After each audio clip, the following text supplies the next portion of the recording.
స్వామి మాకు ఆధ్యాత్మికము అంటూ ఏదో గొప్ప గొప్ప నీతులు చెప్పేవారు కాదు, గొప్ప గొప్ప బోధనలు చేసేవారు కాదు. ఎందుకంటే అది గ్రహించే శక్తి కూడా మాకు లేదు. కాబట్టి వారు ప్రేమ అంటే ఏమిటి అని మొట్టమొదట మేము నేర్చుకున్నటువంటి పాఠం ప్రేమ.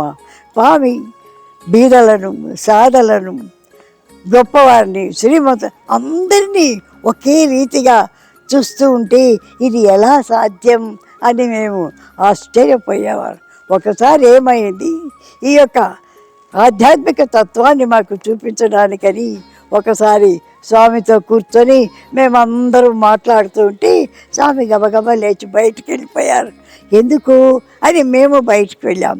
స్వామి బయటికి వెళ్ళి ఒక వృద్ధుడు, చాలా వృద్ధుడు ఎలా ఉన్నాడంటే ఆ చింపిరి జుట్టు, వాసన కొట్టే వస్త్రాలు, చాలా దీనమైన అవస్థలో ఉన్నాడు. కానీ స్వామి అమిత ప్రేమతో అతని కౌగలించుకొని ఎంతో ఆదరణతో లోపలికి తీసుకొని వచ్చి కూర్చోబెట్టి కడుపు నిండా అన్నం పెట్టి తర్వాత ఆయనకు స్నానం చేయించి కొత్త బట్టలు ధరింపజేసి నువ్వు ఏమీ వ్యసనపడద్దు, నిన్ను కాపాడే బాధ్యత నాది అని అన్నారు. నిజం చెప్పాలంటే ఒక మాదిరి అసహ్యం అనిపించింది. కానీ స్వామి ఎంత మాత్రం యోచించకుండా ఆ యొక్క ముసలితనాన్ని చక్కగా కౌగలించుకొని ఎంతో ప్రేమతో లోపలికి తీసుకొచ్చి అతనికి కడుపు నిండా అన్నం పెట్టి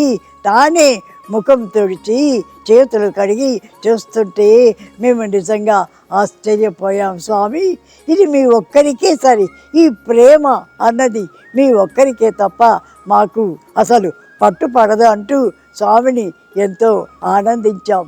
స్వామి అతనికి మంచి బట్టలు కట్టి నీ గురించి యోచన చేయొద్దు, నేను చక్కగా కాపాడుతా అని చెప్తుంటే ఆ యొక్క ప్రేమకు మురిసిపోయా. కాబట్టి మేము నేర్చుకున్నటువంటి మొట్టమొదటి పాఠం ప్రేమ. కాబట్టి స్వామి ఈ విధంగా నోటితో చెప్పేవారు కాదు, ప్రతి ఒక్కటి కూడా చేసి చూపించేవారు. ఈ విధంగా స్వామి మా యొక్క ఆధ్యాత్మిక తత్వం అంటే మాటలు కాదు, గొప్ప గొప్ప నీతులు చెప్పటం కాదు, చిన్న చిన్న పదాలతో, చిన్న చిన్న పనులతో మీ యొక్క ప్రేమను ప్రకటించాలి. అదే ఆధ్యాత్మిక తత్వం.